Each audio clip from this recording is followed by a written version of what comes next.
Las personas que comienzan en el baloncesto siempre cometen este error, que termina en años y años de entrenamiento y juegos desperdiciados, tirados a la basura. Y es que la mayoría de jugadores se limitan a jugar en una sola posición. Y no me malinterpretes, eso está bien. El problema es que la gente no entiende las posiciones en el básquet y no las exprime al máximo. Por eso hoy te las voy a explicar. Cada una de las posiciones, sus roles en el equipo. Te voy a dar ejemplos de jugadores famosos en cada posición. Y al final te voy a explicar cómo es que puedes elegir tu propia posición para encajar en los equipos. Con frecuencia vas a escuchar a entrenadores o compañeros tuyos que te van a dar muchas indicaciones acerca de la posición en la que tendrías que jugar. Te piden jugar de base, escolta, poste u otros términos. Y la verdad es que no es tan complicado de entender. Es más, ni siquiera es como todo el mundo te lo dice. Pero eso te lo explico más adelante. Por ahora quiero que entiendas que existen 5 posiciones tradicionales. Y aunque el básquet ha ido evolucionando bastante, estas posiciones son las que se siguen usando en la terminología. Podemos dividir a las posiciones en dos categorías. Por un lado tenemos a los jugadores exteriores que se conforman por el base, el escolta y el alero. Y por el otro lado tenemos a los jugadores interiores que se conforman por el ala pivot y el pivot o centro. Te explico de forma muy rápida cada una y sus roles dentro del equipo. Comenzamos con la posición número 1. El base, también conocido como armador. Este jugador normalmente suele ser el más pequeño del equipo, y su función está bastante clara. Es el encargado de armar la ofensiva. Es el encargado de mandar las jugadas, tomar las decisiones y marcar el ritmo de juego de su equipo. Este jugador se va a encargar de subir el balón, y se acostumbraba a ser un jugador que se limitaba mucho a asistir a sus compañeros. Por lo tanto, los jugadores que jueguen en esta posición o que quieran jugarla, deberían de trabajar mucho en 4 habilidades principales. Lo primero es tener una visión de cancha superior a la del resto. Deben de buscar en todo momento a sus compañeros y contrarios, ubicarlos y estar preparados para pasar el balón en situaciones complicadas. Un consejo que yo le doy a todos los armadores de juego es que tu función principal es darle una pequeña ventaja a tu compañero. Me refiero a darle el espacio que él necesite, ya sea para tomar un tiro o tomar una decisión de atacar el lado, o simplemente generar un pequeño desbalance dentro de la defensa del equipo. La segunda habilidad es que debes de tener el mejor manejo de balón del equipo. Al subir la bola debes de ser capaz de moverte por la cancha sin complicaciones buscando a tus compañeros. No se trata de hacer miles de crossovers, se trata de botar tan bien que con 3 o 4 cambios de mano sea imposible quitártela. La tercera habilidad es tener un buen tiro exterior. Muchas veces tus compañeros no van a poder recibir el pase o simplemente tú vas a ser la mejor opción. Así que debes de entrenarte para anotar desde todas las posiciones, pero en especial anotar desde atrás del perímetro. Y por último, lo que distingue al armador es que es el jugador más inteligente en la cancha.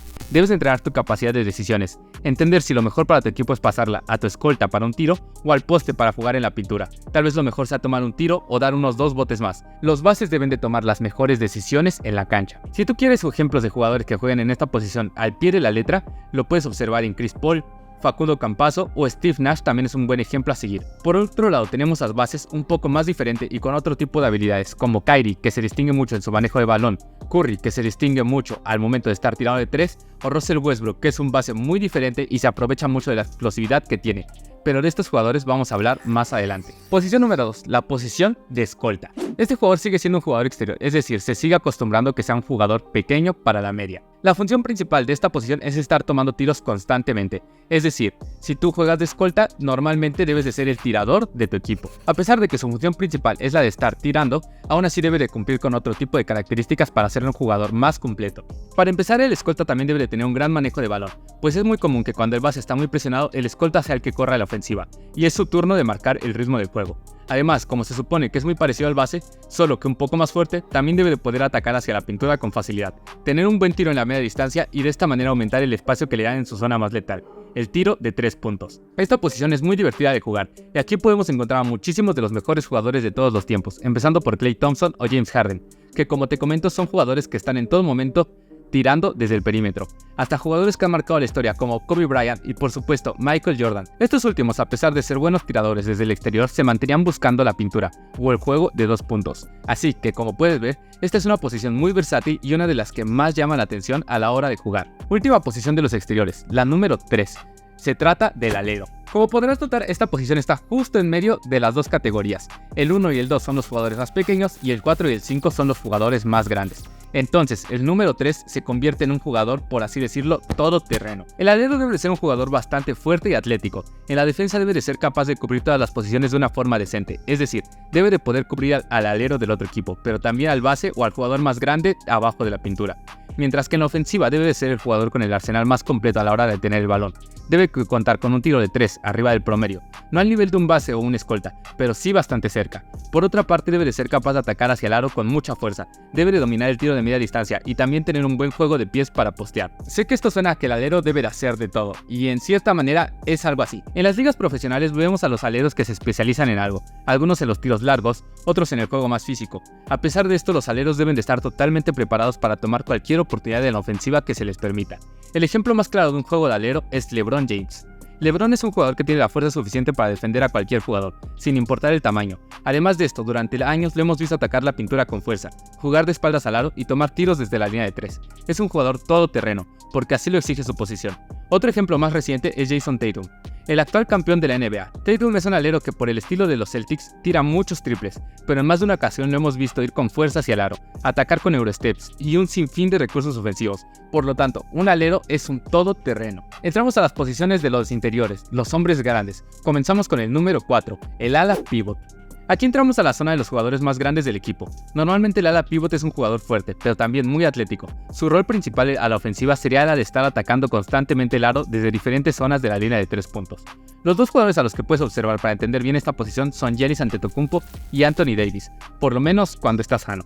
Si analizamos su juego vamos a darnos cuenta de que un ala pivot es un jugador que puede atacar bien el aro en carrera, es decir, entrando con fuerza desde el exterior, pero además de eso debe de ser capaz de jugar de espaldas al aro, postear y mover los pies, o tomar tiros de media distancia cuando lo dejan abierto. En pocas palabras, debe de ser el jugador más versátil y hábil dentro de la línea de 3 puntos. Mientras que el número 3, el alero, era un jugador todoterreno que se especializaba en estar atacando las oportunidades que tiene desde el exterior, nuestro número 4, el ala pivot, debe de ser un jugador igual de versátil pero que se concentre más en los tiros de 2 puntos, ya sea atacando con coladas, tal vez mates o posteando. Por otro lado, a la hora de defender el aro, al ser el jugador grande más atlético, debe de ser capaz de ayudar constantemente a sus compañeros cada que lo necesiten y de recuperar a su marca correctamente. Deben de ser un buen taponador y además debe de estar constantemente peleando los rebotes, tanto en la defensa como en la ofensiva.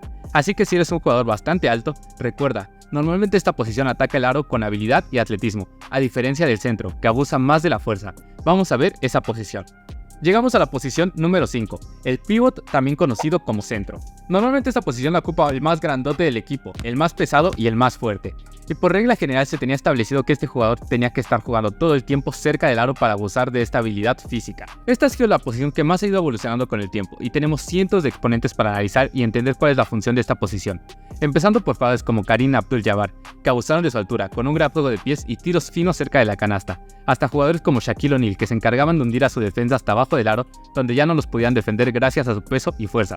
O pivots más modernos como Jokic o Embiid, que si bien juegan de espaldas al aro, también tienen otro tipo de habilidades como tirar de lejos o ser grandes pasadores. Esta posición, como te comento, a lo largo de los años ha tenido que ir evolucionando bastante gracias a que los demás jugadores cada vez cuentan con más habilidades, pero esto nos ha permitido ver cómo los hombres grandes también pueden ser bastante hábiles. Tenemos muchísimos ejemplos, como bien te comentaba, como Jokic o como Embiid. Pero bueno, como norma general, el pivot debe de ser el jugador del equipo que está más cerca del aro, ya sea para recibir el balón y postear a su contrario, o bien para pelear todos los rebotes ofensivos de sus compañeros. Mientras tanto, en la defensa, este jugador toma una importancia muy alta también, ya que el pivot tiene la tarea de bloquear el pase al aro. Es la última línea de defensa, debe de ser un taponador muy eficiente, saber separar y saltar para estorbar en todos los ataques del contrario en el aro. Y a pesar de no ser tan atlético como el ala pivot, sí debe de ser mucho más fuerte para poder aguantar todos los golpes y empujones que se dan dentro de la pintura. Y como te puedes imaginar, debe de ser el mejor reboteador del equipo, debe de pelear todos los rebotes ofensivos y debe de intentar atrapar todos los rebotes defensivos. A pesar de esto, como ya te mencionaba, esta posición ha evolucionado bastante,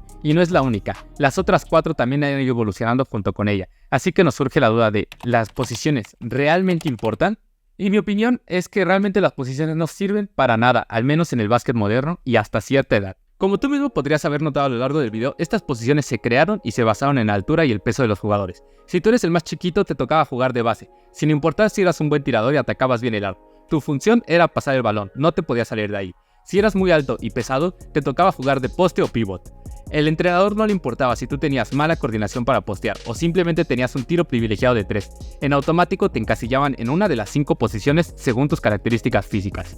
Esto para mí es incorrecto. Si estás en tus primeros años de formación, al menos hasta tus 15 años, en mi opinión deberías de estar jugando en todas las posiciones por lo menos un par de partidos para aprender cuáles son las ventajas y desventajas, para aprender a botar, para aprender a pasar. Por otra parte, también tienes que aprender a cerrar los rebotes. Tienes que aprender a tener actividad de manos, ya sea para tapar o para robar un balón.